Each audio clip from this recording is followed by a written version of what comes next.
नमस्कार, मैं हूँ राजीव। आप देख रहे हैं आपकी खबर और हमारे साथ जैसा कि आप देख पा रहे हैं बलदाऊ जी श्रीवास्तव जी हैं। बलदाऊ जी, आपका बहुत बहुत स्वागत है आपकी खबर में। और मैं आपको धन्यवाद धन्यवाद। देना चाहूँगा कि आपके द्वारा जो भी जानकारियाँ दी जा रही हैं वो काफ़ी पसंद की जा रही हैं और इसके लिए आपको बहुत बहुत धन्यवाद। नई नई जानकारियाँ जो है आप लेकर आ रहे हैं आपकी खबर के व्यूअर्स के लिए। तो ये आज जो है आप क्या बताने जा रहे हैं व्यूअर्स को?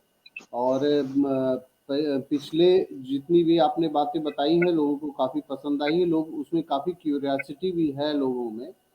और मैं ये व्यूअर्स को ये बताना चाहूँगा कि बलदाऊ जी का ये इनिशिएटिव है भगवान चित्रगुप्त के बारे में बताने के लिए, जिससे लोगों को ये पता चले कि आखिर उनकी भूमिका क्या रहती है। उन्होंने पहले भी कई सारे एपिसोड्स में बताया कि भगवान चित्रगुप्त की उत्पत्ति हुई कैसे। और आज जो अभी इससे पहले का जो शो गया था, उसमें उन्होंने बताया था कि वरदान या श्राप ये किस तरीके से भगवान चित्रगुप्त की भूमिका क्या होती है इसमें। तो आज उसी कड़ी में हम फिर से जानेंगे कि आज आप क्या बताने जा रहे हैं बलदाऊ जी। जी धन्यवाद राजीव जी, आपकी खबर के लिए आपको बहुत बहुत धन्यवाद और बधाइयाँ हमारे विचार को सब तक पहुंचाने के लिए और उन सारे व्यूअर्स को जो इन जानकारियों से कुछ प्राप्त कर रहे हैं। अच्छा है कि अगर उनको कुछ मिलता है तो वो बताने का भी कष्ट करें और अपने जी प्रश्न भी जरूर दें, जिससे अगर कहीं कोई भ्रांति है तो मैं उनको बता सकूं। लेकिन हम अपनी एपिसोड को शुरू करने के पहले अपने गुरुदेव को याद करेंगे। आइए मेरा साथ दीजिए गुरुदेव को याद करने के लिए, क्योंकि उन्हीं की महिमा है। गुरु बिनु भवन तरह न कोई, जो बिरंज शंकर सम होई। बंदौ गुरु पद पदम परागा, सुरुचि सुभाष सरस अनुरागा। अमिय मूर मैं चूरन चारु, समन सकल भव रुज परिवारु। और आइए भगवान चित्रगुप्त जी को याद करें। सचित्रगुप्त नामाभूत, विश्व चारित्र लेख चित्रादित्य नामस्य ततो लोके वरानने। भगवान चित्रगुप्त जी के बारे में एक विशेष लाइन में उद्धृत कर रहा हूं। सप्तम्या नियताहारो यश्चन पूजयते नर, सप्त जन्मानि दारिद्र्य, सप्त जन्मानि दारिद्र्य न दुख तस्य जायते। भगवान चित्रगुप्त जी की पूजा जो प्रत्येक माह के दोनों पक्ष में पड़ने वाली सप्तमी को करता है, उसके 7 जन्म के पाप नष्ट हो जाते हैं। ऐसा आपके महर्षि पुराण में लिखा हुआ है, जो मैंने उद्धृत किया है। सप्तमी का बड़ा विशेष महत्व है। आप जानते होंगे सप्तमी ही भगवान सूर्य की प्रकाष्ठा का दिन है, उनके प्रत्यक्ष का दिन है। सूर्य की पूजा होती है सप्तमी को, और सूर्य ही भगवान चित्रगुप्त जी के मतलब सूर्य इस पूरे ब्रह्मांड के सब कुछ है। उनकी पूजा से, उनके व्रत से भगवान चित्रगुप्त जी प्रसन्न होते हैं। यह इस मंत्र का रहस्य है। कई सप्तमी के व्रत लोग करते हैं। पुत्रदा एकादशी भी होता है और पुत्रदा सप्तमी व्रत भी होता है। एक तो पुत्रदा एकादशी होती है, एक पुत्रदा सप्तमी व्रत होता है। हर सप्तमी को जो व्रत करेगा, निश्चित रूप से अगर वो पुत्र उसके नहीं है तो पुत्र प्राप्ति हो जाएगी।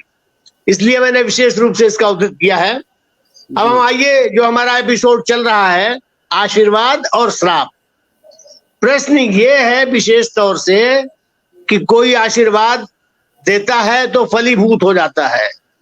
भगवान चित्रगुप्त जी ने विधि के विधना ने जो लिख दिया है वो बदलता कैसे है? ये बात रहस्यमय है ना, कि अगर विधना ने कुछ लिख दिया है तो विधना का लिखा हुआ बदलता कैसे है? अभी मैंने इसके पहले के एपिसोड में आपको बताया था कि हम जो शब्द मुंह से निकालते हैं, स्वर जो निकलता है, उसका विशेष महत्व होता है। वह स्वर ही आप कह सकते हैं कि विश्व का सबसे प्रभावशाली, सबसे पावरफुल स्वर की प्रतिभा है। ओम के बारे में हमने विस्तृत रूप से बताया है तो जब हम इसकी साधना कर लेते हैं, साधना का बड़ा महत्व है। आप कहते हैं ऋषि मुनि, तो ऋषि मुनि क्या करते थे? साधना करते थे। किसकी साधना? कोई स्वर की साधना, मैंने आपको बताया था। कोई खड़े रह करके तपस्या करता था, शरीर की साधना। कोई योग साधना, योग बल से जहां चाहे वहां पहुंच जाए। तो इन सारे साधनाओं में जिसको जो समझ में आए वो साधना करे। और जब हम साधना करते हैं तो अपनी साधना की शक्ति को स्टोर कर लेते हैं। अच्छा ये बताइए, आपने किसी को श्राप दे दिया, नहीं लगता है, क्यों? क्योंकि आपके स्टोर में है नहीं। आपने किसी को आशीर्वाद दे दिया, आशीर्वाद का फल अगले को नहीं मिला, क्योंकि आशीर्वाद देने के लायक आप हैं ही नहीं। आपके पास उस आशीर्वाद देने के लिए जो पावर होनी चाहिए, स्टोर होना चाहिए, वो है नहीं। इसको ऐसे समझिए, आप किसी को 200 रुपए देना चाहें, आपके जेब में 50 रुपए हो, आप दे सकते हैं क्या? नहीं दे सकते। जो आपके पास नहीं है वो आप नहीं दे सकते हैं जी। तो होगा कैसे? होगा कैसे? रुपया देना है तो रुपया कमा करके आप अपने बैंक में रखिएगा तो रुपया होगा। अनाज अपने खेत से कमा करके लाइएगा, घर में रखिएगा तो अनाज दे सकते हैं। और आशीर्वाद, अध्यात्म की बात हो गई। आशीर्वाद कैसे देंगे? पुण्य कमा करके भगवान चित्ररूप जी के खजाने में रखिएगा तो आप आशीर्वाद दे सकते हैं। जी। पहले के ऋषि मुनि यही करते थे, या आज भी जो लोग हैं जो तपस्या, तपबल, स्वर बल, अभी मैंने भौतिकता में उदाहरण दिया था कि तबला बजा करके और नारियल फोड़ देते थे, तो ये उनका साउंड वेव का इम्पैक्ट था। इसी तरह से अगर आप अपने स्वर को की साधना से अपनी शक्ति को इकट्ठा कर लेते हैं और वो भगवान चित्ररूप जी के पास संग्रहित कर देते हैं, और एक विशेष प्रार्थना होती है कि जब आप चाहे तब इस्तेमाल करें। यह स्वतंत्रता आपको जब मिलेगी तभी जब आप चाहेंगे किसी को आशीर्वाद देंगे और किसी को चाहेंगे तो श्राप देंगे। जी। यह साधना है। इकट्ठा कर लेना, धन इकट्ठा हो गया है, बैंक में है, आपका सिग्नेचर नहीं हो पा रहा है, बैंक मैनेजर आपसे असंतुष्ट है, तो आपका ही पैसा, आपका ही इकट्ठा किया वो आप नहीं दे सकते। इसी तरह से जो आपकी साधना है, उस साधना को जो आपने स्टोर करवा दिया है रिक्वेस्ट के साथ कि जब आप चाहे तब मिले, तब जाकर के वो फलीभूत होगा। हम आपको एक कथा सुनाना चाहते हैं। अभी समय 8 मिनट हुआ है। जी जी। जो कथा भागवत में है और लगभग काफी लोग जानते हैं, लोमश ऋषि के बारे में। लोमश ऋषि को भगवान शंकर ने श्राप दिया था। लोमश के पूर्व जन्म की बात है, लोमश तो बाद में हुए, उनके पूर्व जन्म की बात है कि उन्होंने श्राप पाया था। एक हम काग भिशुंडी पे आते हैं। दरअसल कहानी दो पार्ट में है और मैं समय देख करके घबरा जाता हूँ। दो पार्ट में है जी। 2 पार्ट में है। लोमश ऋषि की कहानी है जी। लोमश ऋषि 2 प्रकार से, जो काग भुषुंडी पे आइए, काग भुषुंडी मतलब कौवा, और काग भुषुंडी बन गए। कैसे बन गए ये? क्योंकि इसके पूर्व जन्म की कथा यह है कि लोमश ऋषि थे और वो भगवान शंकर को रोजाना 1 कमल का फूल चढ़ाते थे, रोजाना 1 कमल का फूल। भगवान शंकर प्रसन्न हुए, प्रसन्न होकर के उन्होंने आशीर्वाद दे दिया। वो आशीर्वाद उनको मिल गया और उसके बाद वो चले गए अयोध्या जी। वहां जाकर के उन्होंने केवल भोले शंकर को माना और बाकी सबकी बुराई करने लगे। अच्छे को अच्छा कहना तो ठीक है जी, लेकिन दूसरे की बुराई करना वो पाप में चला गया। इस पाप के प्रभाव से उनके सारे पुण्य नष्ट होते चले गए। ये कौन करता है पाप पुण्य का हिसाब किताब? ये भगवान चित्रगुप्त जी करते हैं। यही बात मैं विशेष बताना चाहता हूं, क्योंकि कहानी तो भागवत में है, लेकिन वो कैसे होती है इसकी हम इसके बारे में बात करना चाह रहे थे। और समय देख करके मैं घबरा जाता हूं कि भाई हाँ, तो जब वो वहां से वो उनको वहीं पर श्राप मिल गया कि जाओ तुम नीच योनि में पैदा हो जाओ। ये काम नीचता का है। आप जानते ही हैं कि हमारे 4 हैं, ब्राह्मण, क्षत्रिय, वैश्य, शूद्र। अब इसके बारे में भी बताना पड़ेगा हमको। ब्राह्मण का मतलब जो ब्रह्म की खोज में काम करे, वो ब्राह्मण है।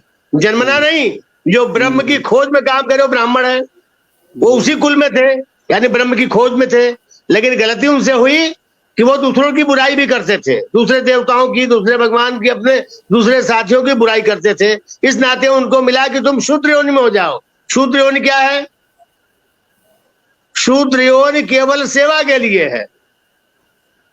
क्षत्रिय योनि क्या है? जो ब्राह्मण की या ब्रह्म में जो लोग लीन हैं, जो ब्रह्म के उपासक हैं, ब्रह्म की खोज में लगे हुए हैं, उनकी रक्षा करना क्षत्रिय का काम। और जो उस ब्रह्म में लीन व्यक्ति के भरण पोषण का काम कर रहा है, खेत में अनाज उगा रहा है, वो वैश्य हुआ।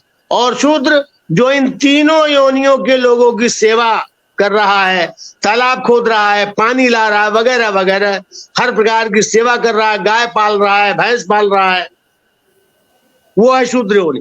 तो उस ब्रह्म योनि के व्यक्ति को शूद्र योनि में भेज दिया गया। जब वो शूद्र योनि में चले गए तो एक जगह कथा हो रही थी, क्योंकि उनको ज्ञान तो था ही, योनि से वो सेवा में चले गए थे। तो बार बार जो लोमश ऋषि कथा कर रहे थे, जब लोमश ऋषि कथा कर रहे थे तो एक व्यक्ति, यही व्यक्ति जिनके बारे में हम बता रहे हैं कि वो विद्वान थे लेकिन दूसरों की बुराई करते थे, इस कारण से उनको शूद्र योनि मिल गई।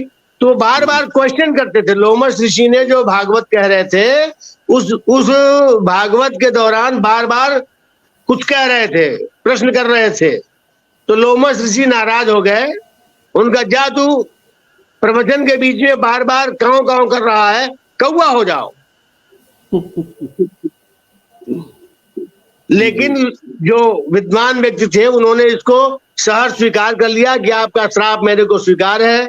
जब लोमश ऋषि पूरा अपना वक्तव्य समाप्त कर चुके तो उनको कष्ट हुआ कि ये तो बड़ा सहजता से हमारे श्राप को स्वीकार कर लिए हैं, इसलिए इनके ऊपर उपकार करना चाहिए। तो उन्होंने दूसरी बार कह दिया कि आप कौवा बनेंगे, लेकिन यह सारी राम कथा, यह सारी भागवत कथा आपको याद रहेगी। वही बाद में कौवा होकर के भी काकभुशुंडी विद्वान के रूप में बने। यह सारी व्यवस्था चूंकि भगवान चित्रगुप्त जी के द्वारा हो रही है, इसलिए मैं ये कहता हूं और आप भी इससे सहमत होंगे कि इन अव्यवस्थाओं की व्यवस्था करना भगवान चित्रगुप्त जी का काम है। हमारे शब्द के मंत्र से कोई बात घटित हो जाए प्रकृति के सिस्टम में, इसकी व्यवस्था भगवान चित्रगुप्त जी करते हैं। क्योंकि समय 14 मिनट बीत गया है, शायद मैं बहुत ही विस्तार से इसको ले जाना चाह रहा था, लेकिन कहीं अड़चन है, मैं नहीं ले जा पा रहा हूं। हो सकेगा तो अगली बार इसको और क्लियर करूंगा। जी बिल्कुल। और अगर क्लियर हो गया होगा, कोई दर्शकों का कोई कमेंट नहीं आता है तो कोई बात नहीं, नहीं तो उसको और क्लियर करूंगा। और अपनी वाणी को विराम देते हुए आज की खबर को बहुत बहुत धन्यवाद। भाई राजीव जी का आभार।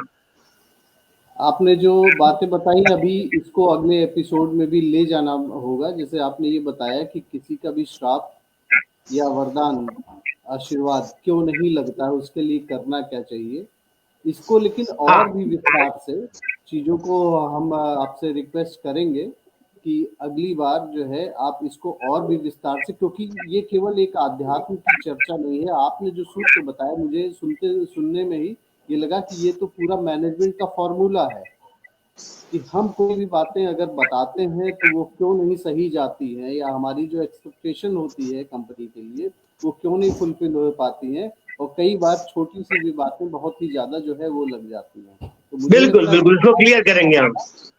वहां भी ये फार्मूला काम करेगा। तो मैं चाहूंगा कि जिससे ये विस्तार से केवल आध्यात्मिक चर्चा न रह के ये ओवरऑल जितने भी लोग हैं ओवरऑल अपने पर्सनालिटी डेवलपमेंट के लिए और किस तरीके से अपने काम को करें, और अगर उच्च पद पे हैं तो काम कराएं कैसे, ये वही आशीर्वाद की भी चर्चा हो जाती है। तो हम चाहेंगे कि इस बारे में विस्तार से अगली बार में अगले एपिसोड में फिर से हम आपसे चर्चा करेंगे। बहुत बहुत धन्यवाद आपका, आपकी खबर के साथ में जुड़ने के लिए, और बहुत बहुत धन्यवाद इतने इतने मतलब गूढ़ चीजों को ला के बहुत ही सरल भाषा में। जिससे होता क्या है कि जो व्यक्ति बहुत ही आध्यात्मिक नहीं है तो लेकिन अगर आध्यात्मिक चर्चा कहीं होने लगती है तो वो स्किप कर जाता है, लेकिन अगर इस तरीके से जो आपने बातों को बताया है तो केवल एक ये स्पिरिचुअल वो ना होके एक मैनेजमेंट का भी फॉर्मूला है इसमें, तो लोग सफल हो सकते हैं, उनकी लाइफ स्टाइल बदल सकती है अगर इन बातों को बहुत ही ठीक है आप अपने हिसाब से समझिए, अपने हिसाब से फॉलो करिए, अपने हिसाब से इम्प्लीमेंट करिए, अपने हिसाब से एग्जीक्यूट करिए। लेकिन बातों को तो आप गलत नहीं ठहरा सकते हैं, बातों को गलत ठहराने के लिए आपके पास में कुछ होना चाहिए, लेकिन सफल आप जरूर हो सकते हैं। तो बलदाऊ जी आपका बहुत बहुत धन्यवाद आपकी खबर के साथ जुड़ने के लिए। Thank you. पुनः एक बार पुनः आभार। आपने जो रखा है इसको हम अगली बार रखेंगे, क्लियर करेंगे। धन्यवाद जी, थैंक यू।